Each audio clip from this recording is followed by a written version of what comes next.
Hey, I want to talk about an article in the Journal of Personality and Social Psychology. It's called The Effects of Choice and Enhanced Personal Responsibility for the Aged, a field experiment in an institutional setting. Now, you might be wondering just how this might apply to Jehovah's Witnesses, but I ask you just give me a moment to explain the study, and then we can get into how it might be relevant to the situation of Jehovah's Witnesses. The study separated populations of nursing homes into two groups. One group had everything done for them, absolutely everything. No decisions were required. No responsibility needed to be taken by the resident. Everything was done by the nurses and the staff. The other group had to have responsibility for some things, even if it was just as trivial as taking care of a plant. Right? Here's a plant, water it, don't let it die. That's as basic and trivial as a responsibility was. They had to make decisions for themselves, decisions about their treatment.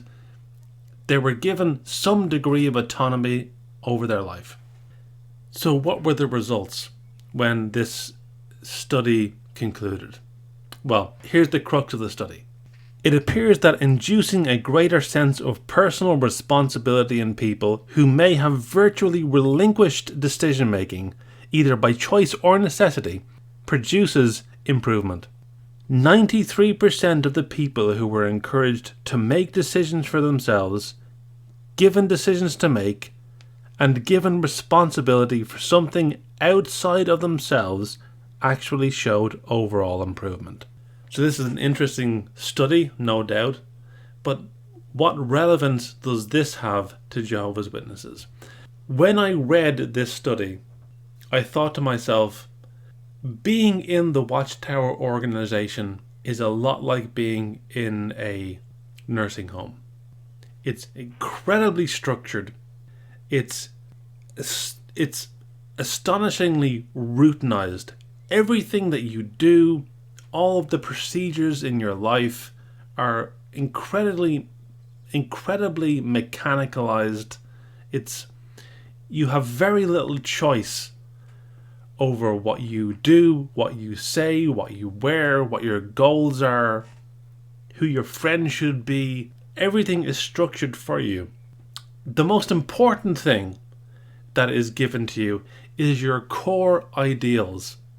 And this is not a trivial thing, because what your core ideals are, even if you don't know what they are, even if you've never given any thought to what they might be or how you could improve upon them or develop them, you have core ideals. Most of the time people are given them, but that's a discussion for another time. If you were just given your core ideals, it's a big deal, because your core ideals affect your thinking. It affects how you think about yourself. It affects how you think about the world. It affects how you think about other people. It affects how you think about your goals, what's necessary, what's good, what's bad, everything. And your thinking affects your actions. So if you are given core ideals and they can't be questioned, it affects how you think.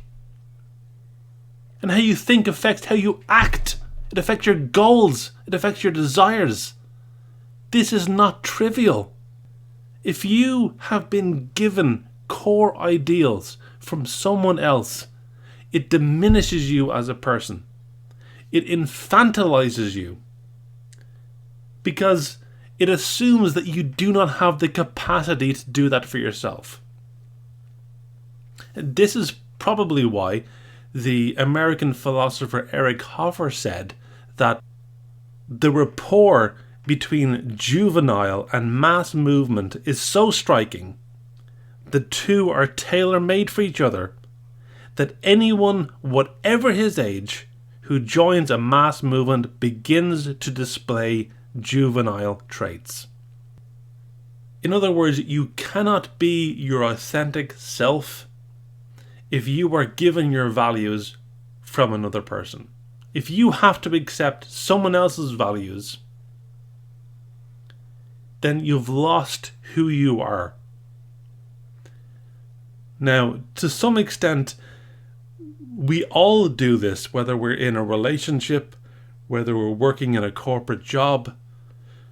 We all have to align our values or our goals with something else or someone else. And that's okay to some degree. I mean, you go to a job, you do your job, you clock out. What you do after that, what you decide to eat, who you decide to befriend, what your goals are outside the corporation, you don't think, well, what will my CEO think about my tight pants? What will my CEO think if I'm gay? These are not things that are relevant if you're working in a job. If you're in a family, you're not handed your beliefs or your core values. It's a negotiation. Hopefully. People work things out. They negotiate. It's a back and forth. How do we, as a group, as a family, negotiate our values and move forward in a way that's healthy and progressive?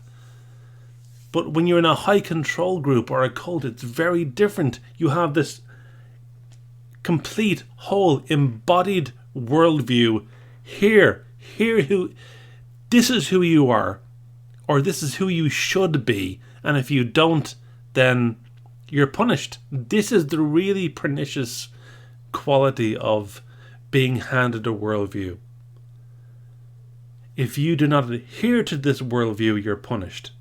This is the really dangerous aspect of high control groups. And so you might say, well, all religious groups have this to some extent. But that's true, they do. And it's not binary. It's not, well, this religion doesn't demand these things of me and this religion does. There's a spectrum. When you have to evaluate how much freedom and autonomy is this group or relationship or religion demanding from me.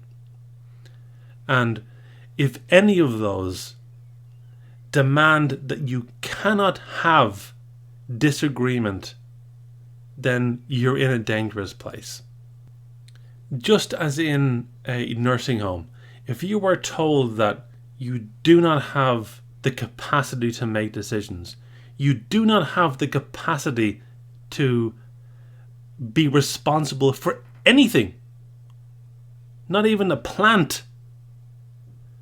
You do not have the ability to have any autonomous decision-making capacities for yourself, then that has drastic implications for the person's psychological well-being.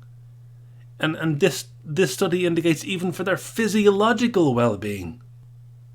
So if you're in a high control group that does not let you disagree, does not let you have a high degree of autonomy to work things out for yourself, does not let you choose your own goals, your own values, your own view of the world that makes sense for you in a rational and coherent way, then you need to run away from that as fast as you can.